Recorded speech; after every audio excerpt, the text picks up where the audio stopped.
Okay, so hopefully everybody's muted. I gotta find our guest speaker here. Christina, I'm in the middle of doing something right now. All right, there we go.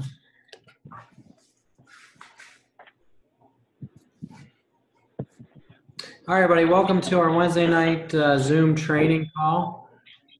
We've been doing this Zoom, kind of a little bit of history on it. If you're just coming in, make sure you mute yourself because I've muted everyone, but check the bottom of your screen. If you don't see a mute, make sure you mute it because it's easier than me going by and muting everyone on my own.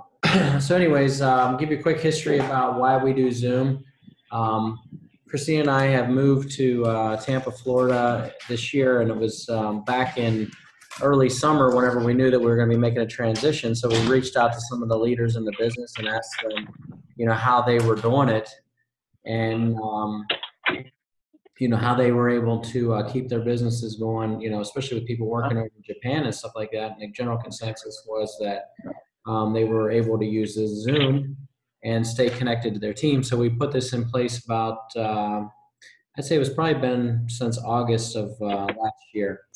And it's really taken off. We get a lot of people getting on. And what's really cool is that, some of you can't get on tonight, but you do come on, later on and watch the replays because we put them up on our YouTube channel. So just before I get started, if you're not on the YouTube channel, you can go to Marc, M-A-R-C, Christina, C-H-R-I-S-T-I-N-A, Ambit on YouTube, and you can subscribe to the channel, and all the a lot of the past videos are on there. And so, you can go back and get caught up if you haven't done that already. Make sure you get on there and do that. So that brings me to tonight's topic, and our speaker is just somebody I met through Ambit, years ago, and I see him every year at Ambition at all the big events. And what I love about his story is that he actually started his Ambit career in outside of a state that's open. And so, if you look him up in the magazine, it says Missouri on there. And that really was something that, kind of intrigued me, is like, here's somebody who could work this business from a state that isn't even open. And not only that, to wear the yellow jacket. And I always see him on 5-star trips and things like that. And so what he did is he actually has a website that he was created called the Energy Gold Rush. And so I was, I guess, I've been a subscriber to Energy Gold Rush since 2000 and I say since 2012 or 2013 when we first got started in the business. And so it's a tool that Christina and I like to use. And so I wanted to come on and talk to us a little bit about, what he's doing and kind of a little bit about EGR and how that works and all that. But also I want to just say is that when we were just at Power Trip, and everybody that I talked to there mentioned Shawn and what he's doing in Japan. So we'd love to hear a little bit about that too. So without further ado, we have national consultant, yellow jacket wearer, Shawn Cornett. And so, Shawn, are you on? Can you hear me? I'm here. I can hear you. Can you hear me? I don't think I've got video going for some reason. I'm not sure why.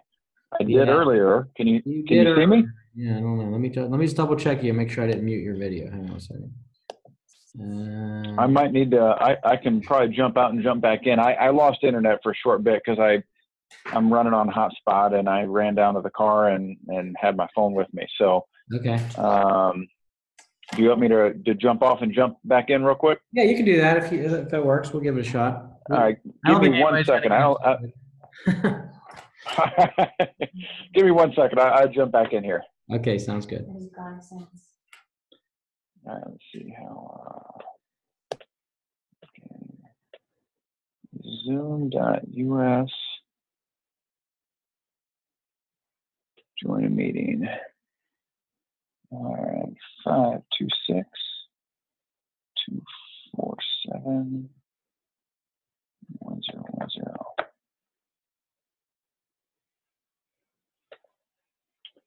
All right, hopefully I'm coming right back in here. 1 sec.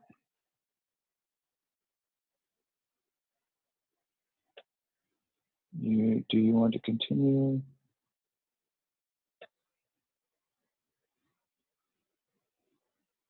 Can you see me now? No, because off camera. Marc, you there?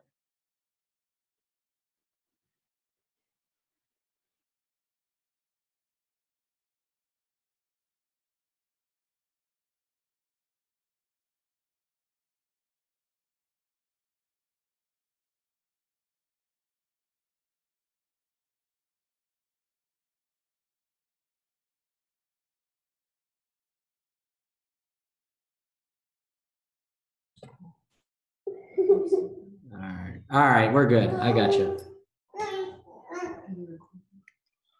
Shawn, you got me? You good? All right, let me see what's going on here. Christina. Okay, so I got Shawn. I could hear him. I can't hear him now. Give me a second here.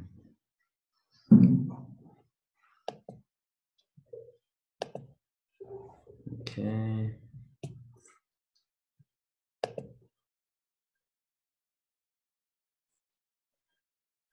Hey, Shawn, make sure whenever you enter in, make sure you're putting on you're checking your volume on there.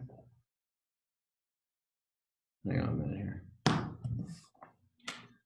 Let me see here. More.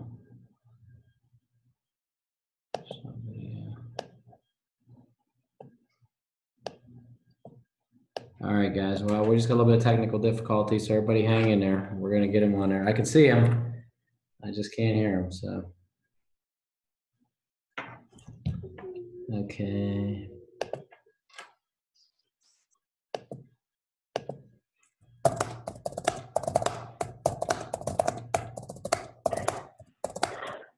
Okay. Can you hear me? I can hear you now. Good to go. Fantastic. Okay. Awesome. All right. Apologize for that, gang. No problem. I'm in a hotel room here right now, so not much to look at behind me. But great to be on. Thank you for the invite, Marc, and happy to share. I forget now that we had that little interruption what I was supposed to talk about. Yeah. So basically, Shawn, just to catch us up with your story a little bit, your Ambit story, and I like how you started, your business outside of a deregulated state. Kind of what you're doing with Energy Gold Rush, and a lot about what you're doing in Japan. I mean, everybody here is kind of curious as to how you do it. I mean, I personally am, Christina and I are living in Florida now, and so we're. Congrats on that, by the way. That's awesome. Yeah. So we're 1,000 miles away from a deregulated state, and actually 1,100 miles from Dallas and 1,000 miles from Pennsylvania. So, just kind of give us some insight. Give us a little bit about your story and what you suggest that people like us do. Yeah, absolutely. Well, hopefully in a matter of a couple of years, you won't be that far from a deregulated state. Hopefully you'll be in one. Yeah, I agree. Hope so. Boy, that'd be fun for all of us. Anyhow, yeah, absolutely. Well, it's crazy to think how the years just stack up. It's been 11 and a half years now, I believe, that I've been part of Ambit, which is incredible. And at the time, as many of you know, I was living in San Antonio, which was not a deregulated part of Texas, even though we were in Texas. It was and still is the largest city in Texas to not be partake in deregulation. And so initially said no to the opportunity because I didn't think it was something I could take advantage of because of where I lived. And, Damien and I were business partners and still are. And, he was from San Antonio. I was living there at the time, and I'm from St. Louis. So we're sitting here thinking, that's going to be pretty tough. But then as time goes on, thankfully Steve Thompson was very persistent and didn't give up and kept sharing stories of people that were succeeding and, people that we knew that we in the past had previously had, done very well in other opportunities and they had not. And all of a sudden here with Ambit, these people are crushing it and killing it. And we're like, man, maybe we're missing something. So eventually we just got that growing pit in our stomach that, my gosh, if we don't take advantage of this, I feel like we're going to regret it. So that was the feeling that got us going, was the feeling of being left out, the feeling of regret. And, there's a powerful marketing lesson in that, to be honest with you. And I'll probably get into that a little bit later as far as the training side of things. But, that's where we started. And thankfully, we when we did finally decide to get going and actually take action, we really did. And what we found is that this is just a different opportunity than the ones we had been a part of previously. And when we started sharing this opportunity with people, we started getting a reaction that we weren't used to, which is positive. Amazingly enough, we're used to sharing other opportunities built around, nutritional products or whatever, or several other types of things we had done in the past, and they just didn't really work that well. And so when we started sharing energy, we just realized, gosh, it resonates with people. It makes sense to people that aren't really network marketers or MLMers. And we started recruiting not just a higher percentage, but a higher caliber of people. And really that was where it started. And, one state after another, we were fortunate enough to, typically with every new territory we launch, we got a couple of people, and sometimes they turned out, sometimes they didn't. Some of them turned into big teams, some of them didn't. But, one thing that was a big part of our story was it wasn't easy being early. It was actually a lot harder. But and a part of that was, now we got the advantage of, relatively speaking, a lot of territory. But in the beginning, we just had Texas, and then we had Texas and New York, and then Texas and New York and Illinois. And because of the amount of territory we had to work with was so scarce, it really forced us to focus on really working our list hard. Who do we know? Who do you know? Who do you know that somebody in these territories, right? And the craziest stories we have in our team of how one person led to somebody who led to somebody who led to somebody in upstate New York that, end up turning into thousands of consultants. It's just the craziest thing. But, back then we were forced to do that because we had so little territory to work with. We really, we had to break out all the stops to try and recruit and find people in deregulated areas. And I think that disadvantage, in fact, ended up being an advantage because it forced us to focus our attention and find people. Versus now it's almost, we're not everywhere yet, obviously, but we're in so many states now. I think there just isn't as much focus anymore. And, we're such a big established company that I think in a large way, we take that for granted. And it's a little bit of that, we're the big dog on the block mentality. And, in some ways you kind of lose that drive over time of being the young startup. Right. And I think that's really the only reason that people, today may not have the success that we had back then, is that we had a different drive. We had a different focus. We had a different, hunger about us back then. And now it's just, different environment. And, there's still people that are going crazy, and it's because they've got that. But it's been a fun ride over the years. And now, I'll be real honest with you, we took several years off prior to Japan opening up, and be real honest with you, Japan's kind of what really got us back in the game. The excitement of something that big was just, again, it was a little bit kind of like that pit in our stomach that, my gosh, we've got an opportunity here that I feel like if we don't really go after, we're going to regret it. And so we got back in the game. And again, it kind of created that, by nature, that focus of who do we know? Who do we know that knows? Who do we know that knows that knows that knows somebody, right? And we had a lot of leads, a lot of opportunities, and one of them ended up working out pretty well. And that one person has led us to now thousands over in Japan. And it's crazy to think we've got one trip coming up for the big launch event there in Japan. Fittingly enough, on 5/26, May 26th, they've got the first big ambition style event for Japan, and we're going to be over there for that. And After that trip, I will have spent about 2 months of my last year of my life in Japan, which is kind of crazy. So, trying to encapsulate that pretty quickly and knowing we've got a time limit on this probably you're wanting to keep. And I got to start it off behind the schedule. So we'll wrap it up there. And then, I guess kind of lead me to where you want me to go with things here.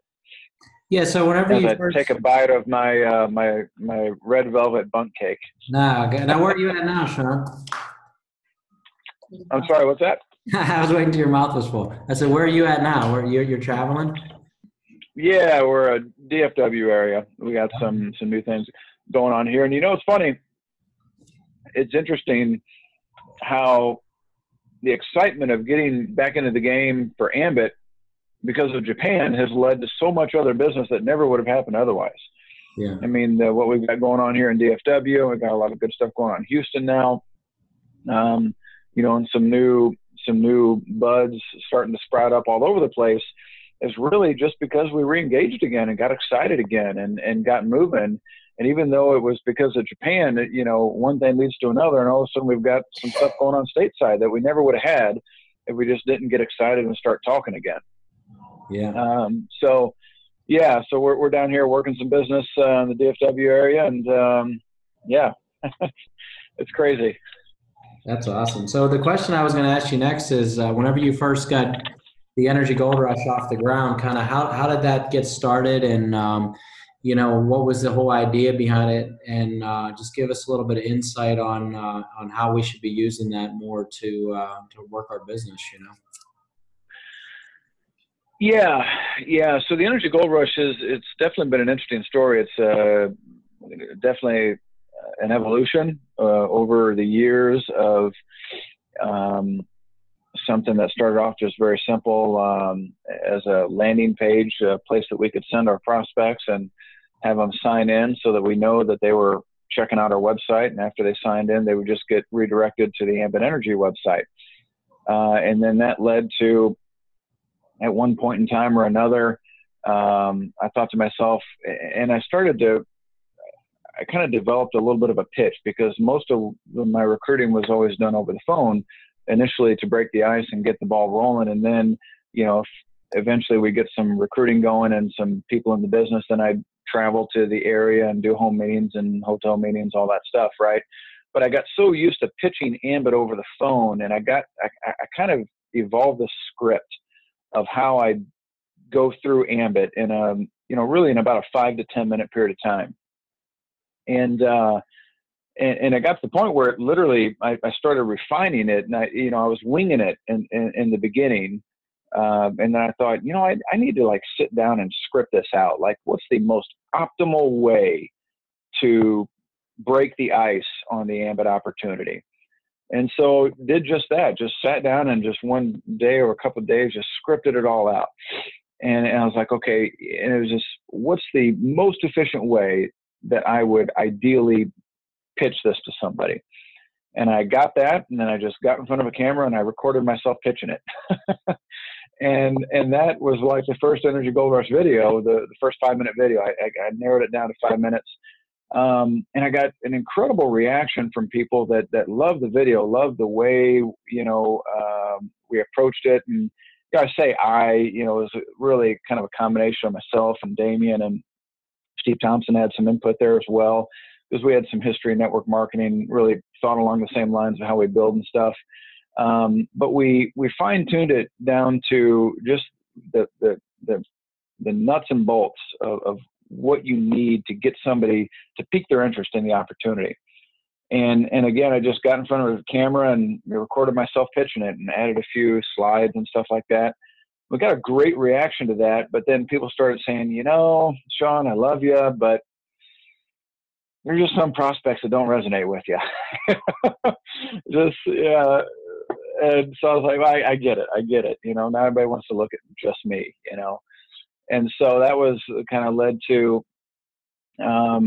bringing together a group of people from across the Ambit board, different, backgrounds, different, ages and, races and sex, male, female, and get a little bit of diversity in there. And that was the first generation Energy Gold Rush. And Of course, we added the 15-minute video so that once we got their interest, we grabbed them with the 5-minute break the ice, crack the door open.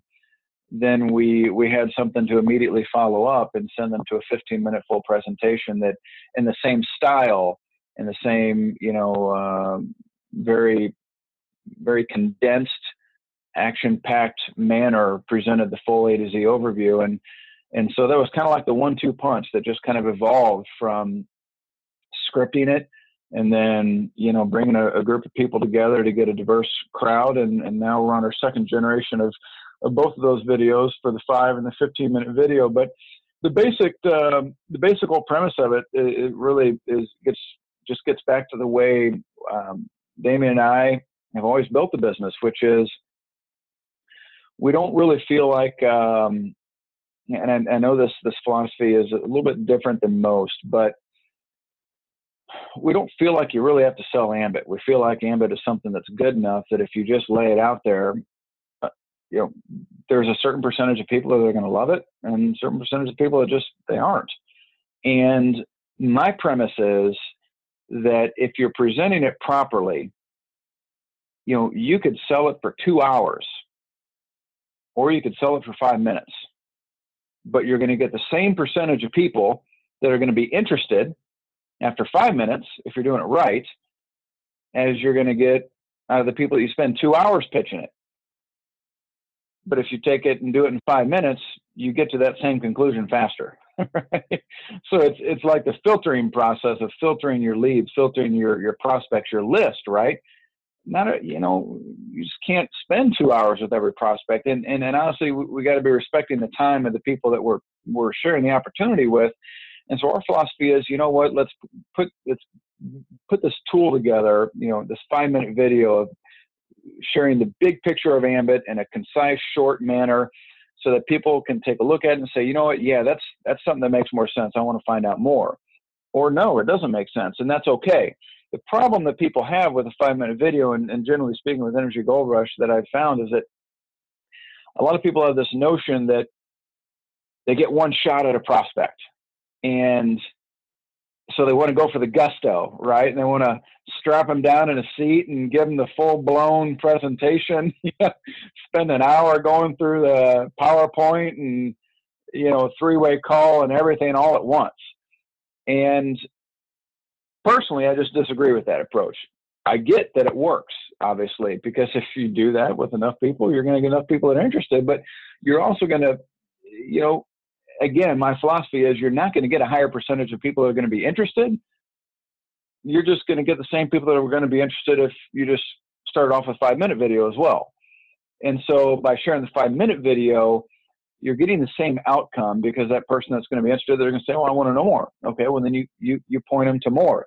You point them to the video. It's a multi-step process. It's not you can't fire hose people at one time. It just, in some cases it works, some cases it doesn't. But our philosophy is that you just don't have to. And so in addition, it leads to the way that we've always built the business. We've never really had we didn't have most people come into the business, they live in a deregulated area. They've got a group of a dozen or a couple dozen people that, their hot market, their list that they've got enough influence with that they can get them to sit down and spend an hour or 2 hours, go to the hotel meeting or a home meeting or whatever. They can bring them straight to that. And you've got enough influence to do that. We never did, because most of the people we were talking to and working were referrals or leads, people that we'd talked to in, a decade, because vast majority of our list doesn't live in a deregulated area. And so when you're working with those people and referrals of those people, you don't have the same influence. You don't have that ability to strap them down for an hour. And so we had to have a tool that we could break the ice with and see if we could identify interest and then go to the next step. And what we found long term is that if you apply that same rule to everybody on your list, it works the same. The people that are going to see it are going to see it, and the people that aren't, whether you spend 5 minutes or 5 hours with them. And so that was the whole Energy Gold Rush philosophy, was speed, was efficiency, was being able to blitz through your list and share a 5-minute video with them and identify very quickly whether they're they have an interest in knowing more or not. And if not, then you just immediately, switch to getting them as a customer and say, hey, I appreciate you giving me 5 minutes of your time, and totally get that it doesn't make sense for you. It's, it doesn't make sense for most people, but I certainly would love the opportunity to take a look at your bill and see if I can save you some money. And so it's just a matter of efficiency and prospecting and really, kind of having fun with it, because honestly, in my opinion, it's not fun to sit down for an hour or two or, strap somebody down and try and convince them that the business should make sense. It does or it doesn't, in my opinion. So that, I could go on for a while on that. It's a little bit of a beating a dead horse from my angle, but that's kind of the basic philosophy behind it. And when I really truly believe in this, the whole idea of leading with a 5-minute video versus going straight for the gusto is really the whole Energy Gold Rush philosophy. I realize that, honestly, probably a majority of the people that subscribe to our service don't use it that way, but that's the way it was intended to be used. A lot of the people that subscribe to our service, they use our new app, and they create that tracking link and they send them straight to the presentation video. And that's fine. It's flexible. You can do that. And, you get the tracking, and it's all great. But again, I'm trying to share what you asked, right? So I'm answering where the philosophy was behind why we created it and why it was designed the way it is. And that's the reason. And a lot of it is too, because so much of our business came from referral and people that we didn't really know well. Understand that if you sit down with a prospect and you use your influence or you use your leverage to strap them down and pitch the whole deal, and they're not interested, think about this. What are your odds of getting a referral from them? They're not very good, because they don't appreciate, having to, they're sitting there thinking, well, what are you going to do? Call them up and strap them down and make them sit through an hour-long presentation, decide if they're interested or not? Right? Now, again, I'm possibly blowing it out of proportion, but the point remains and is true that if you share the Ambit opportunity in a way that people appreciate, that respects their time, they're a lot more liable to refer you to people that they know, whether they're interested or whether they're not interested. Again, it's about building the business in a way that's replicatable, that's duplicatable, that people can see themselves doing. Again, it's, when you're sharing the opportunity, you're not just sharing Ambit, you're sharing that Ambit is a business that somebody else can do. They're trying to envision themselves not just, seeing that the business makes sense, but seeing that it's a business that makes sense that they can also do themselves. And so it's about building it in a way that people can envision themselves turning around and doing them, on their own angle, right? Because a lot of people can look at somebody like you or me and say, well, of course he can do it because he's been doing this. He's a professional salesperson. He could sell ice to Eskimos, right? That kind of concept. The whole idea behind Energy Gold Rush is that anybody can ask for 5 minutes of time. I don't care who that person is on your list. I can teach you a way to call any single person on your list and ask them for a 5-minute favor. And know that because of Energy Gold Rush, you've got a tool that can deliver on that 5-minute favor and respect the favor that you asked of them, which is 5 minutes. And at the end of it, you just got to trust that, hey, you asked for 5 minutes, they gave it to you, they watched it. If they're not interested, they're not interested. Don't try and change their minds on it. Does that kind of all make sense? Yeah, it's awesome. I mean, and then since the evolution of Energy Gold Rush, I mean, it's amazing what you guys have done with the app. You were talking about the video tracker, and I started using your EGR way back in the early days, and then kind of fell away from it for a while, and I just wasn't really using it.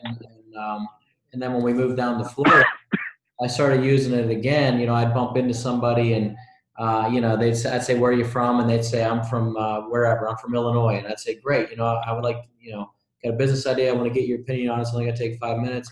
And then I'd get that in front of them. And what's really cool is I'd use the tracker to send them that landing page video. And is really neat is when you get those messages and they're watching it. So they're watching the 5 minute, then sometimes they're watching the 15, then they're coming back and watching the 5 again. Then they're watching some of the training videos that are built into the site. And that's when you know you really got an interested person, you know. So then it's just a quick phone call to say, hey, I noticed that you're interested, you know. And so I love the evolution of the site and how it's you guys have evolved, and actually I love, you know, the video tracking aspect of it, because it keeps tabs on it. And what's really cool about it is I've signed people up, and then next thing you know, I get a notice that they're showing the video again. You know, it's like they're out using that same link that I sent them to show their friend. And it's great because I can hop on the phone right away and call them, because obviously they're brand new and they're not using a validation call, you know. So I can hop on that phone and just say, hey, I noticed that you're on there watching the video. Are you with someone? And oh yeah, I'm here with my neighbor. You know, I'm glad you called, you know. And so, I mean, it's just a really powerful tool, you know, for us to use. Now, I want to jump into a different area because I know something that you kind of touched on a little bit. You said whenever you looked at Ambit, that what you liked about it wasn't your typical MLM, and it was just something a little bit different. In Ohio right now, we have a lot of a few of our consultants have called us and said that, you know, there's some companies that are just now moving into energy in Ohio, like Stream and ACN and companies like that. And you know, people will call me up and say, you know, what's the major differences between us and these other companies that do energy? Now I know the answer, but you know, I kind of want you to give us your perspective on it. Yeah, boy, that's a loaded question. Yeah, it is. To try and encapsulate it, though, it kind of makes it easy now that Stream has kind of evolved into the same business model as ACN, which is they're not an energy company. They're a network marketing company that happens to sell energy. And that's, if I were to say that what's the difference, that's it right there. Stream started off being an energy company, and they sold it exclusively through network marketing as their primary channel.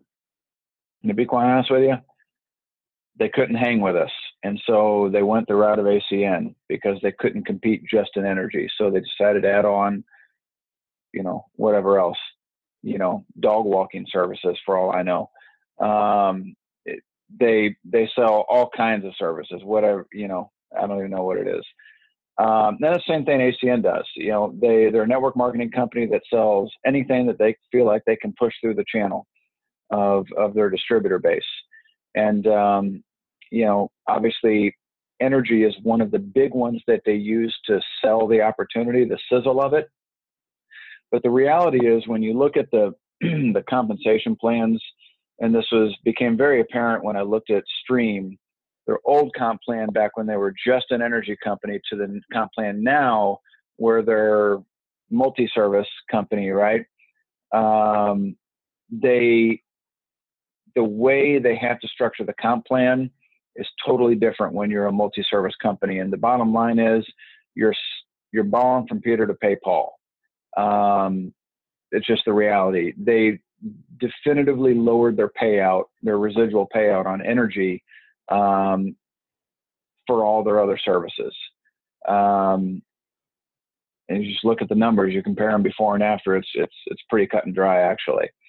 And that's what happened in the case of Stream. ACN, they've always been a multi-service company. I guess they haven't really. They started off being, you know, American Communications Network. It was just long distance telecom stuff, but then they very quickly evolved into selling all the other stuff. And, you know, certainly somebody could say that is in my situation, living in Missouri. Well, we're not deregulated for energy, so I got to do an opportunity that is where I'm at. And I get that. I totally understand if somebody's in a situation that they feel like ACN's better because they can sell energy where energy is available, but they can sell whatever other services are available in their state. So I get that. But the reality is, for somebody that lives in a deregulated territory, you'd be crazy to go with any of those opportunities because energy is where the money's at. And you want to be with a company that's designed to focus on and capitalize and be the best at that one thing. You know, when you look at the raw numbers behind it, again, the numbers don't lie. We're almost twice the size of both of those companies. And if the multi-service aspect made sense actually delivered, then they would be twice our size, but it's the other way around. And, specifically in the case of ACN, I mean, they've been around 20 years. They're in 20 countries and they have a dozen plus services. We do one thing.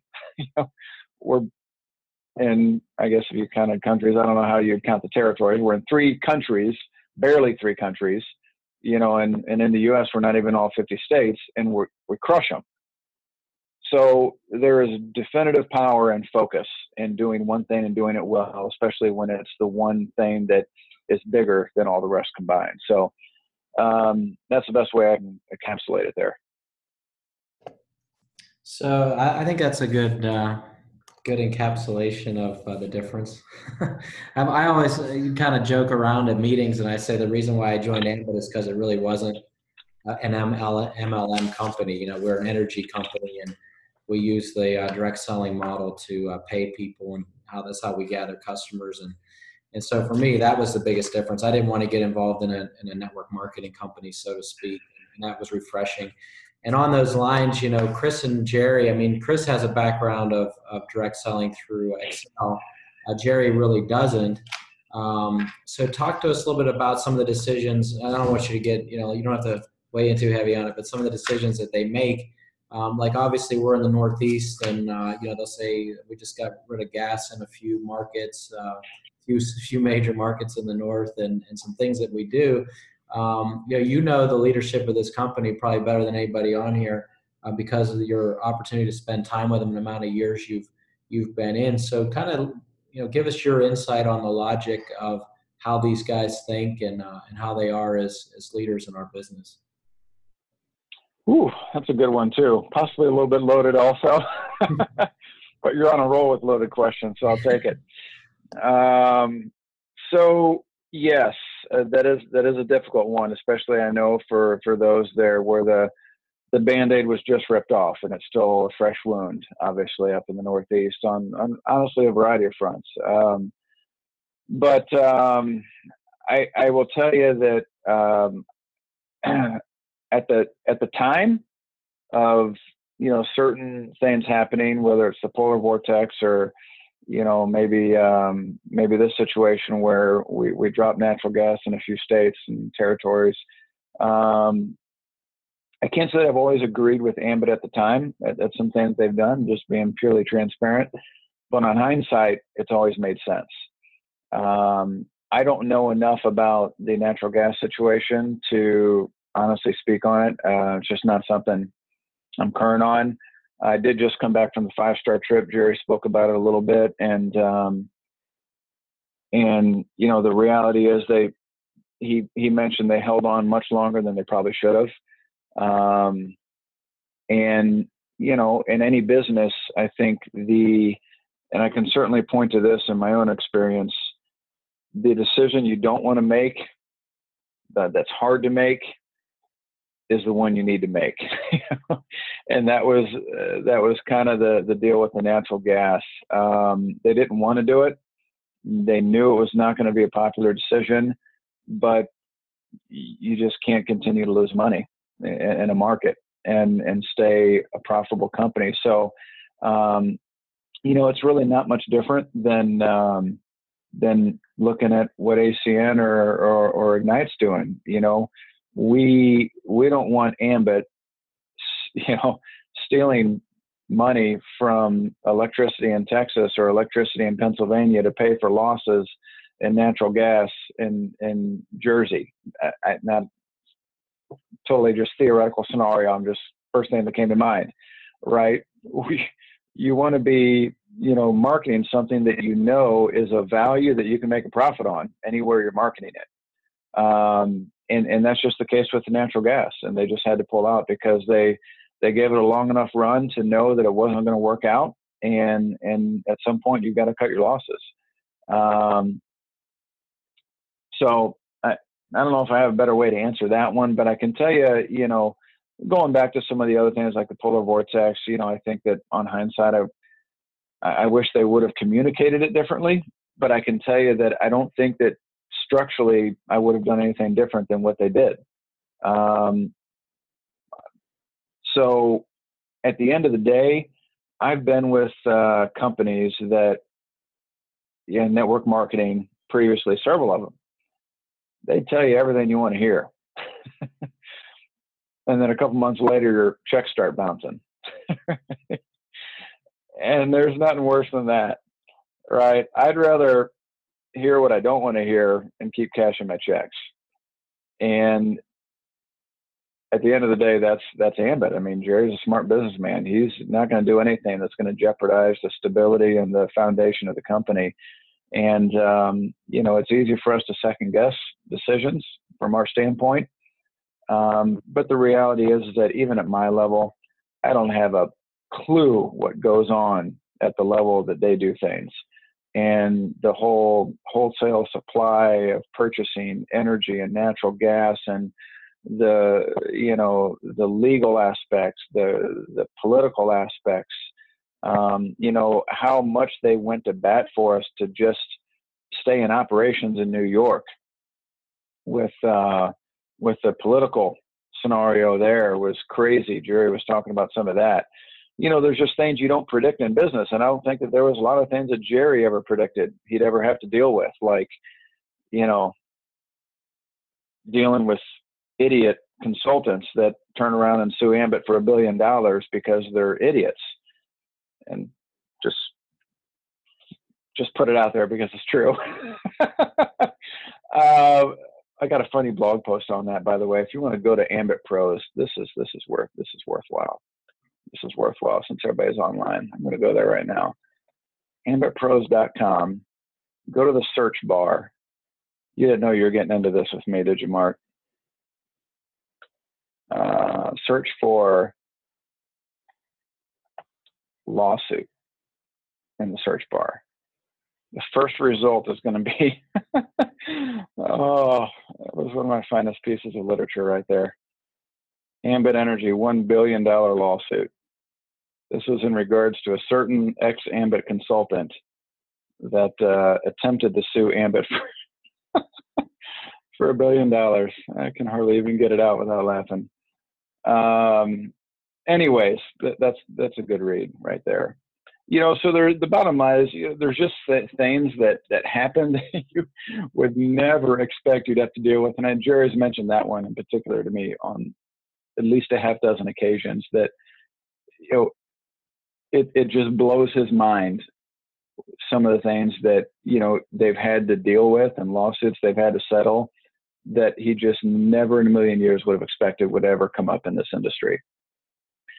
But as a lot of people say, the best part about this business is the people, and it's also the worst part about the business.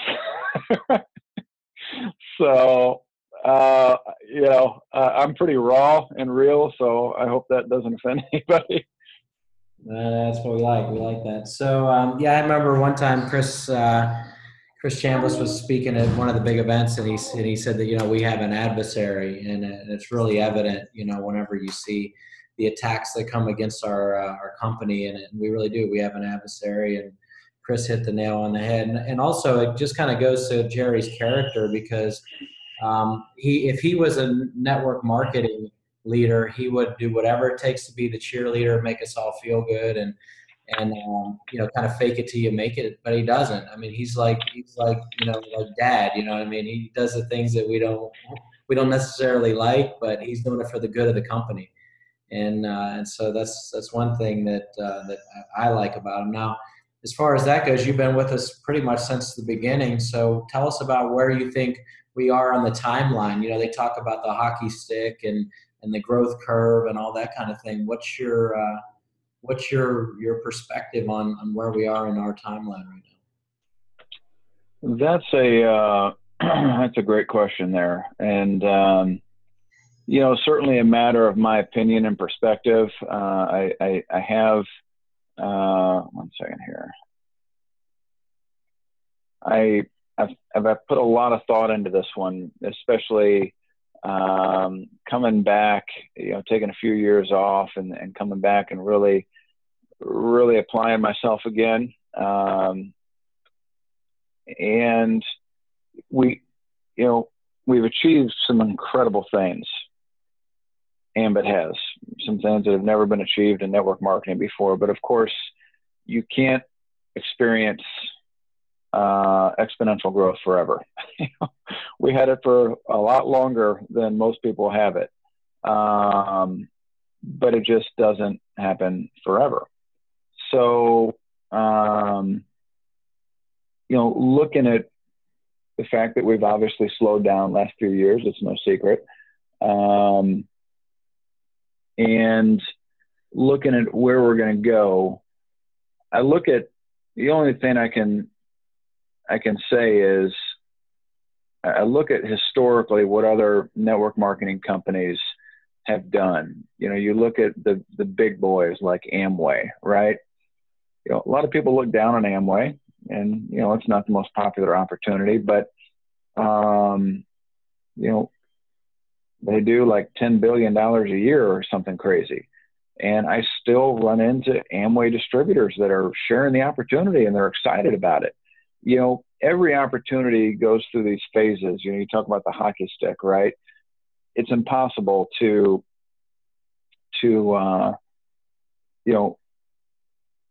go straight up the hockey stick style forever. There's going to be periods of down and up. And obviously we've gone through a slowdown period here recently, but I do absolutely believe that we're in a little bit of a period of consolidation, and we're getting ready to take off again on all fronts, not just in Japan, but domestically in the States. Jerry mentioned that they're and a part of that. You talk about an unpopular decision, but the natural gas consolidation of shedding a few states, that's a part of the plan to move forward. Sometimes to move forward, you got to take a step or two back, and that's part of it, to say, look, we can't move forward by dragging this dead weight behind us. It's just not possible. So for them to apply themselves and to really deliver and give us the best possible value and product to offer in every state that we do business, they can't be dragging along the dead weight of an unprofitable product.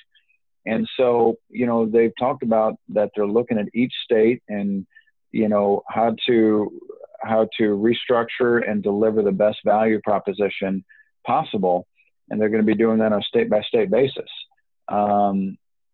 So I believe that, if you look at where we're at now, I think that domestically and internationally, I think we are still on track to be, I would say, a $3 billion company. On the low side, we're almost $1.5 billion now. So I absolutely see that doubling. Of course, I think that's going to double all by itself in Japan. But I think that, in the States, we're going to pick it back up again as well. And I've seen that happen over and over and over again in other network marketing companies that make it long term. And we are obviously making it long term. There's a lot of companies that are kind of one and done. They have one run of growth. They go crazy for a while, and then you just never hear from them again. And, we're already picking it back up again. We're already past that stage where if we were going to lay down and go to sleep and retire, it was already going to happen. Because we went through we got through some rough periods there with the polar vortex and, lawsuit situations that crush most companies. So know that you're with a company that's making the right moves to be around a decade from now. And I'll never forget the last ambition at the National Consultant Lunch.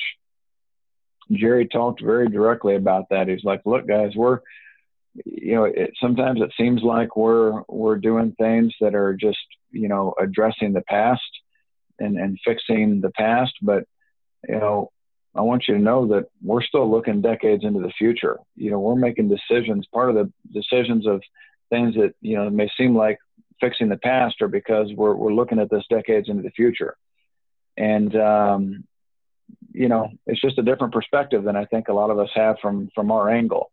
So I really appreciate everything they've done. At the time, I've not always agreed with it, but on hindsight, I have. And I absolutely believe that while it doesn't look like a hockey stick anymore, from my perspective, I absolutely believe we're kind of going to go on that next plateau where it's going to take another hockey stick type growth for a while. But again, no business grows hockey stick style forever. It's just impossible mathematically. So I think we're getting ready to go into another good growth run, and it's an incredible time to be in Ambit. Otherwise, I wouldn't be applying myself 1,000% like I am. I'd still be retired. Yeah. It's funny you said that because Christina, we're talking on some of our team, we're talking about it. And, basically it's the same thing I was saying. It's like, it's not a step backwards. It's like the clutch is in and we're shifting gears. And sometimes when that happens, it feels like, where'd the momentum go? And Christina and I spent a lot of time on the road when Ohio opened, and we got a lot of one-on-one time with Steve Thompson. And Steve said it best to me. He says, Marc, the greatest momentum in your business is the momentum you create. And don't rely on the, especially on these kind of level times that it looks like, wow, where's the momentum? Well, you need to go out and make it. You need to do the things that you have to do to create momentum in your own team. And of course, we came out of the restaurant business where you're judged by your last meal. It doesn't matter how great you were yesterday. If you make a bad meal today, everybody looks at you funny and says, what happened to that? And so, we kind of understand, whenever Jerry and that, when these things happen and your consultants are like, well, what's going on with Ambit? I see it from a whole different perspective. We had a bad meal, but we're shifting gears and moves charging hard into the future. So I'm glad to hear you say that. And, so talk to us real quick about Japan. I mean, I was at Power Trip and I was, talking to Chad Crenshaw, and he was telling us about some of the success he had over there and in Japan, and your name kept coming up and, over and over and over again about what you guys have done over there. Kind of how did that get started for you? I know you said you kind of started working your list and running hard, but, tell us a little bit about what's going on for you in Japan right now. Yeah, absolutely. Well, my story doesn't even compare in any fashion to Chad's, although I may have a larger team. Chad did a lot more with a lot less than we did. I just got back from the 5-star learning about his story more, and whew, man, talk about a man of faith and going out on a limb and giving it every last ounce of everything you got. That guy's story is incredible. I hope you have him on if you haven't already. He'd be an incredible guest for you. So I won't attempt to steal or relay his story, but ours is, one of the, and this gets back to, I could do a whole hour-long training on this, but bottom line is Japan is here because of, building and nurturing and watering my list. You just never know where someone is going to lead you. And had a connection reach out to me a number of years ago. And Damon and I have both had these situations where you have somebody that's, that you never think is going to lead to anything. And then one day, all of a sudden, they're the most important connection you have, right? And that was this guy. He was looking at Ambit. I just give you the exact story. He was looking at Ambit. He was from Hawaii, and found me online. I do a lot of stuff online, so he was evaluating Ambit, and we talked for a long time. He was in a nutritional network marketing company. And he liked the concept of energy, the residual nature of it. And he just recognized as better than nutrition. Unfortunately, he was reaching out because we just expanded to California. He's like, oh, I got a lot of connections in California. I think I can really build it there. And again, this is what you're going to get with me because I don't mince anything. And I was just like, oh, I'm not sure if I want to go there, because knowing what I know, we only had one territory in California, the San Francisco greater area, and it was just natural gas. And the last thing I wanted was a network marketer jumping ship and giving every ounce of what he has on that. And believe me, I'm as big a believer in Ambit as the next guy, but I also know the realities of building Ambit, and I wasn't going to take that guy's future in the palm of my hand and say, yes, you could do this. And so I just told him, I said, like, I don't think now's the right time for you. I think that, if we open up electricity in California, we'll have the whole state. I promise you. It ain't just going to be one territory. And, I said, the only reason we have one territory is because it's the only territory that Ambit can be profitable in right now. They're not going to open up anymore, so don't expect it. There's just not enough money in natural gas. And I said, so your only chance is, I think that electricity is coming at some point. I'll give you a call when it opens up.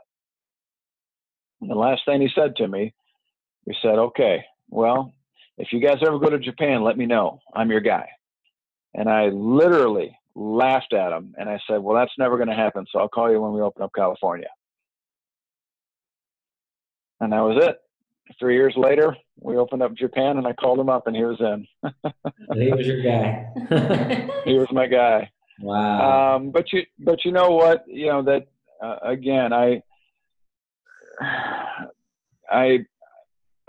we definitely approached the business a little differently than most because, in that situation, some people just said, yeah, absolutely, get in, let's do it. Let's build this. And, I don't know, you could say I was negative. I just didn't like his odds, especially knowing that he'd be taking a massive risk to do that at the time. But it was because of that I got him, because I developed that trust. And, I was shooting him straight and real, and he got that. And so we developed a little bit of a relationship around that, but we never talked for 3 years. Literally never. We talked quite a bit when he was evaluating Ambit, but then we lost touch. But of course, he was one of the first people I thought of when we did open it up. So, getting more specific to Japan, it's an incredible culture. It has a lot of advantages, a lot of disadvantages as well. They get a lot of things right. They get a lot of things wrong over there. It can be an incredible opportunity, but it is very difficult to do unless you have the right connection.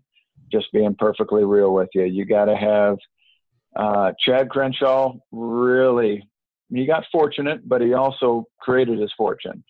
But it's very difficult to do unless you've got somebody that speaks the language and really knows the game. Just having one, I had a ton of leads. None of them led to anything except for this guy, right? And I talked to a lot of people, recruited several of them, but none of them led to anything except for this guy. So, it's really not much different than just building stateside. Some will, some won't. Some turn out, some don't.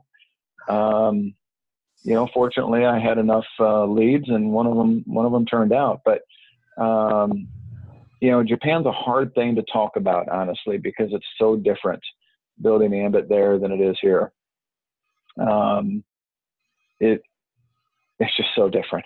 I don't even know how to talk. I don't even know how to explain it. I honestly, I wish I had a tip or something to tell you guys to say, here's what to go and do. But if I had that, I'd have more than one person in Japan. But the reality is everything we've got is under one guy. So if there was some magic formula, I would have replicated it. The magic formula was that I spent, Damien and I spent decades developing our list and our connections, and one of them worked out.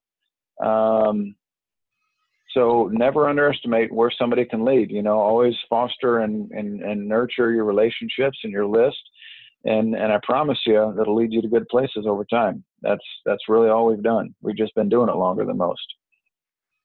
Yeah, I guess it kind of boils down to, like Steve always says, never quit. You guys you hung in there, even if you took put Ambit on low heat on the front burner, for a little bit, and it wasn't in the your main priority for a while, but you never left it. And so whenever the opportunity arises, I think a lot of times people quit before the breakthrough happens. They walk away, and then they get that call from their friend who says, hey, I'm ready to join. And they're like, what are you talking about? I quit that business 3 years ago, and so you had to be there to reap the reward, you know. You're absolutely right. You know, the value of longevity in this business is incredible, but not just longevity, but being constantly active and in it. Can't tell you how many people Damon and I have recruited over the years just because we outlasted them. You know, there's so many people that they're excited about their opportunity, whatever there is they're doing at the time. But statistically speaking, you know that most people are not going to be doing a year from now what they're doing today, if it's network marketing, that is, you know. So if somebody's excited about some other network marketing deal, don't try and, you know, in many cases, the difference between me and, you know, a lot of other people is I don't try and convince them or get them to jump ship immediately. You know, I don't need to, because I know the odds are in my favor. I know I'm still going to be doing Ambit a year from now, 2 years from now, 3 years from now. And I know statistically speaking, they're not. And so my opportunities are going to keep coming around to recruit them over time.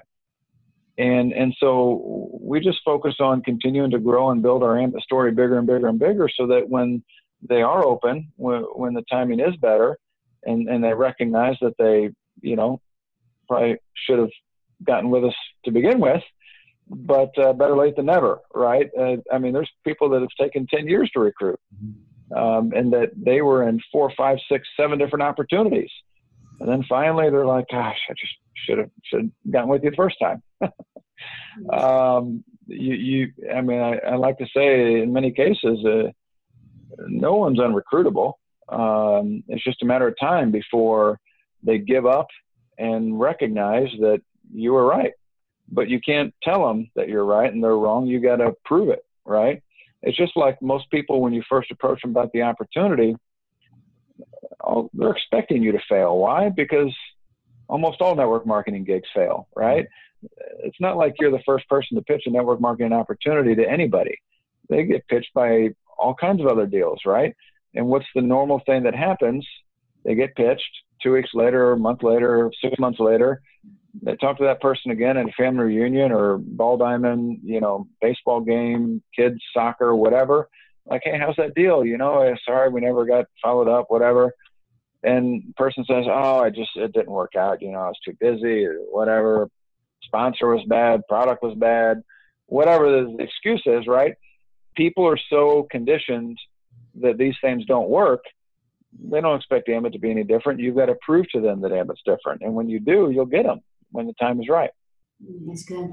Yeah, that's real good. That's real good. We had a guy like that we met, was in another company, and I same thing. I just keep dripping on him. I said, you know, I'm glad you're happy with who you're with, and I'm happy who I'm with. And a couple of weeks ago, I texted him and I said, hey, how's your business? He said, I'm selling insurance now. So he's out of the MLMs altogether. And then he says, how's Ambit going? And I said, it's going great. So yeah, you're right. You just never know whenever somebody's going to make that shift. So, all right, I'm going to see if anybody has questions, because I don't want to keep you on all night. By the way, hi, Christina. We haven't said hi yet, so I want to say hi. Thank you so much for coming on tonight. Yeah, absolutely. Can't wait to see you guys again at the pool at the Army. Tell your wife hello. It's like our yearly reunion. Yeah. So first question, looks like Rob Malone had his hand up, so I'm going to unmute you, Rob, or you need to unmute yourself. So. Okay. Good. Hey, thanks for coming on, by the way, Shawn. Yeah, absolutely. I you know, Clint Hummel's from Missouri too, correct? Yeah, he is. Well, sort of close. He's a Cardinals fan, so he's almost from Missouri. My first ambition, I sat poolside with him, and I didn't know who he was at the time. You know, I had just gotten there, and he and you both just amaze me with your level of excitement as far into the game as you are. Mainly because I can't say I've always had it. I did take a few years off, remember? Well, I did cool off for a while, but I'm back. Right, and that's what I was going to say. You find complacency in a level, and it's hard to maintain. But this past year at Ambition, Saturday night, I came up to you and I said hello and thanked you for your website, and you were very energetic about talking about the things that were coming up with Energy Gold Rush and how it pertained to Ambit and things we should look for coming in the future. And one of the questions I had, because you alluded to certain things, talking about them looking decades into the future. My son is 18 years old, And so he's a millennial. And given, my age, your age, Mark's age, millennials a decade from now are the ones who are going to be trendsetters in business. How do you think that plays for getting out of the mindset of people not wanting to change because we're looking at older homeowners, things like that? And how much is a two-part question. How much do you think that plays into it? And also with us getting solar and large commercial and things like that, do you think some of our slowdown was associated with peripherals and people got a little sidetracked with their businesses? I'm not sure I'm smart enough to answer the first question, but I like the second one. Okay. The first one,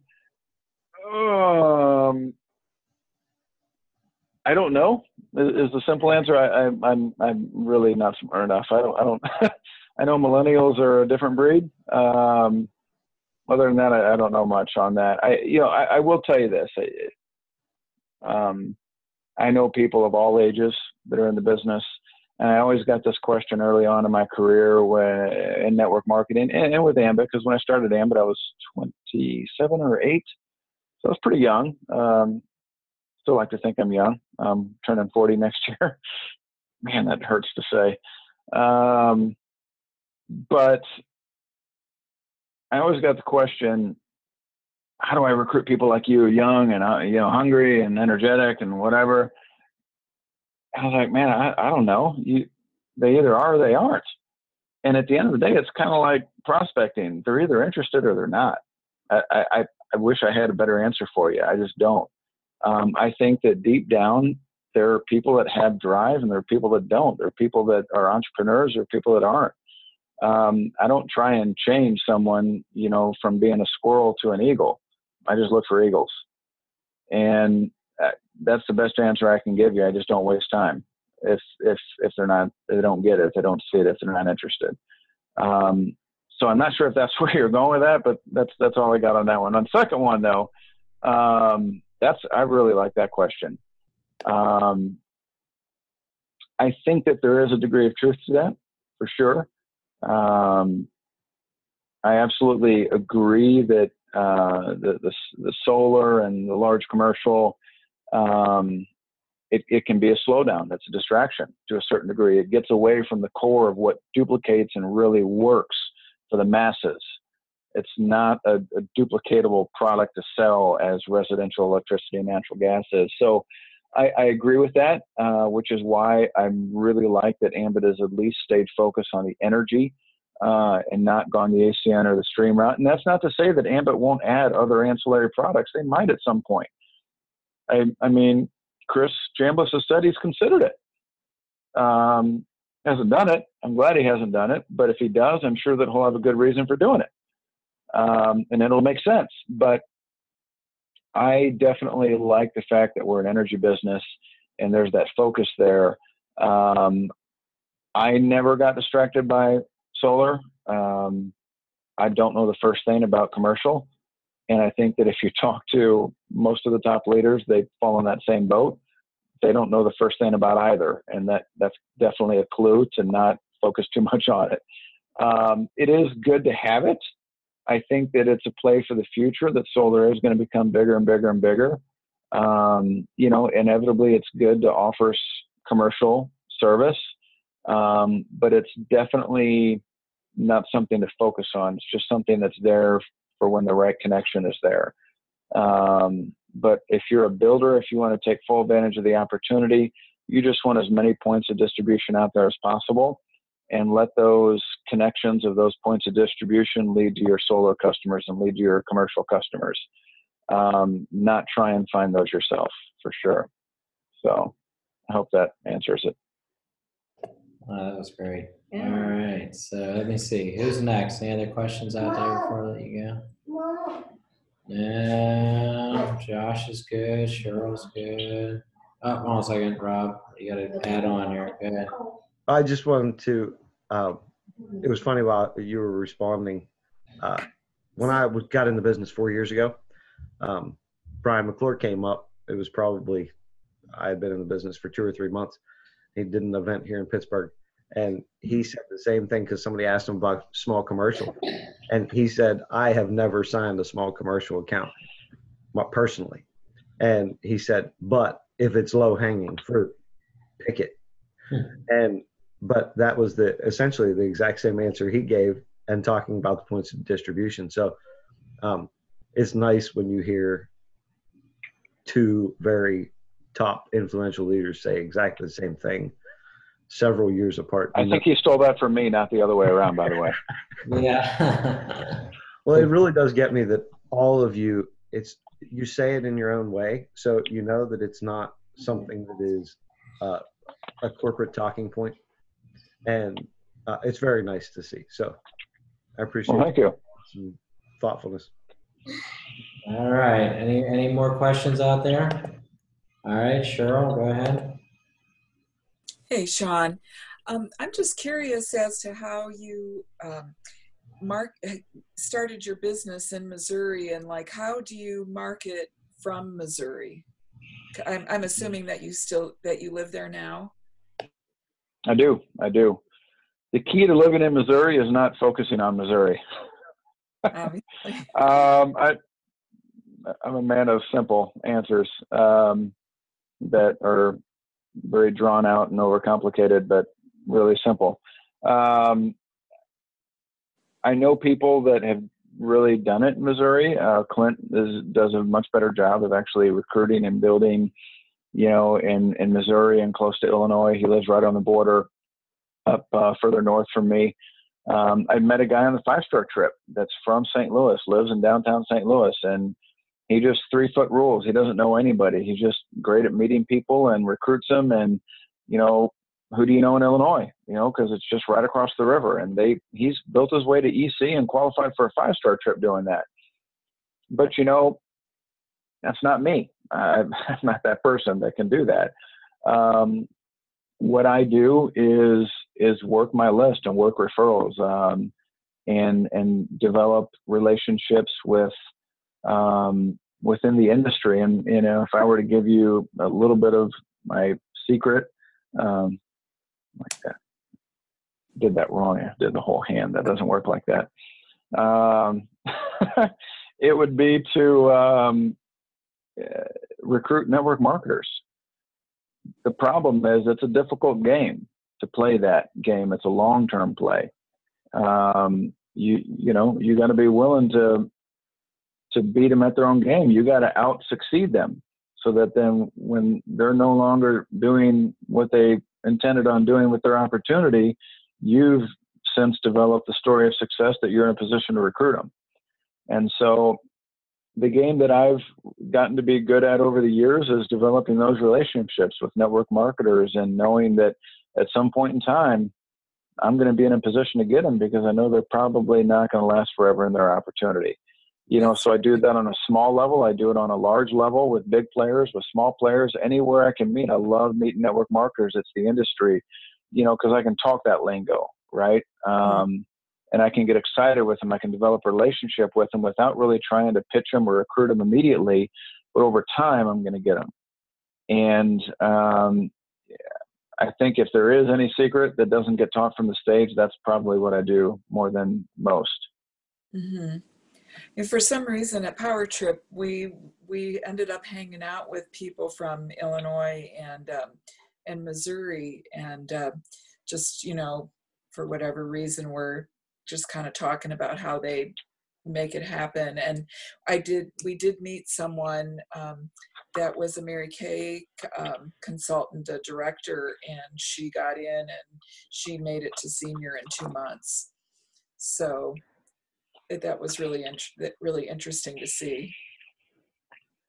Yeah, I think that the thing about network marketers is that, especially when somebody has an experience in a product-based company, they can very easily recognize the power of being in a company without a product, right? Just a service, utility. And so they're sold on the industry. They like the concept. They're already, to some degree, pre-trained, and they've already got some relationships and people, whether it be upline, downline, sideline, that might be interested. And so I love working within that area. Not to say that you can't succeed recruiting people who have never done network marketing before. There's, obviously the majority of Ambit's success and distributor base is that, but consultant base rather. But I love network marketers. I always have, and that's probably where the majority of my success has come from. Not recruiting big players in network marketing, but recruiting people that have done network marketing before. In most cases, never succeeded on a large level, but because Ambit's different, they've succeeded here. Thanks. That's a great tip. Yeah, good stuff. I'm going to start brushing off my network marketer list. So let's see. Now, that's not to say go out and buy a network marketer list and start cold calling them. It's just to say, that's a hard deal. I've actually tried that. I'm not good at that. But just develop relationships and build them over time. And, that's what I enjoy to do. That's what makes the business fun for me. Yeah, we were in an Uber down in Texas a couple of days ago, and there was a magazine from Nerium in the car. And I said, I'm going to take this magazine if you don't mind. And I was kind of joking. I said, I'm going to start calling some of these leaders in the book and getting to know them, see if I can recruit them. So why not, right? All right, Josh. Absolutely. Josh Allen, go ahead, Josh. You got to unmute yourself, Josh. There you go. Hello, Shawn. Howdy.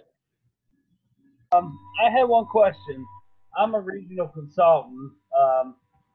I'm just getting started, moving, and I'm starting to get consultants in different states. Now I'm still full-time working, and I work long hours.